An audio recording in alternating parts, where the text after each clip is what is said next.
Salt, one of the most important but often overlooked nutrients in our diet. We've all heard that consuming too much salt is bad for your health. However, did you know that not consuming enough salt in some circumstances can cause problems as well? In this video, I'll dive into the topic of salt, how much we need, how much is too much, and what we can do to strike that beautiful balance. Hi, my name's Stephanie and I'm studying for a Master's in Clinical Nutrition. First, let's talk about what salt actually is. Salt is a mineral made out of sodium and chloride, and it is essential for our bodies to function properly, as it helps regulate fluid balances, maintain a healthy blood pressure, as well as it supports healthy nerve and muscle function. So how can you tell if you're getting too much salt? Signs of too much salt intake can be bloating, swelling in the hands and feet, and high blood pressure. On the other hand, what are the signs of not enough salt intake? Signs can be fatigue, dizziness, and muscle cramps. So that's why it's important to regulate your sodium intake. If you're experiencing any of these symptoms, maybe for too much sodium intake or too little sodium intake, it's always a good advice to speak to your doctor. So in the end of the video, I'm actually talking about a mineral that can counteract the effects of sodium. So stay tuned for that so you know what to include in your diet. To take salt more serious, I'd like to point my finger at some statistics. Because as it turns out, the deadliest dietary traps are not eating enough of certain foods like whole grains, fruits, nuts and seeds, and veggies. But the biggest culprit is too much salt. In fact, eating too much salt is 15 times deadlier than even drinking too much soda.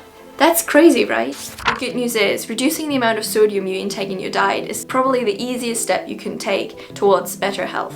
So what are the recommendations on salt intake? When we look at studies that looked at our ancestors' diet, our body was designed to eat around 750 milligrams of sodium per day. And today, the American Heart Association is recommending 1,500 milligrams per day. That might sound a lot, but just 1 teaspoon of salt has 2,300 milligrams of sodium. That's why it's no wonder that 98% of Americans already exceed the recommendation from the American Heart Association.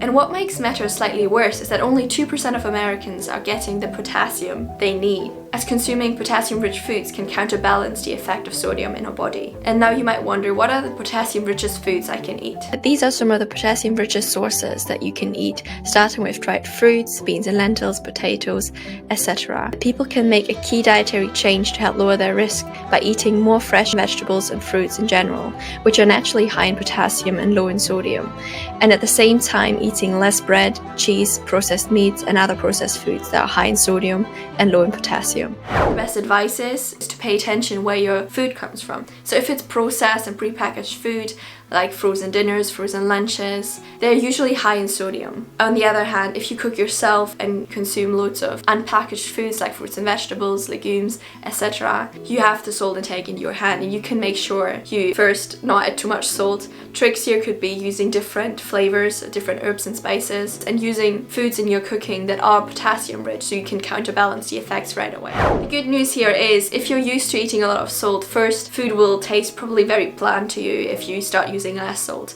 But taste buds are very adaptive, so over time your taste buds will realize that this is actually salty enough. I myself am guilty as charged when it comes to putting too much salt in my pasta cooking water, etc., simply because I didn't pay too much attention before actually researching the topic of sodium. But now that I know, I changed it and I can attest to the fact that your taste buds in fact change. So it's a process. Stay in there. If you learned something new in this video, please make sure to like and subscribe to my channel. And now that we've talked about sodium, let's turn our attention to a different nutrient.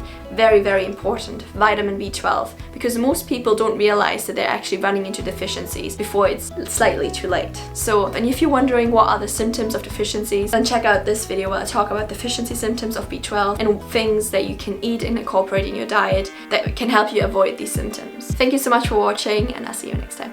Bye!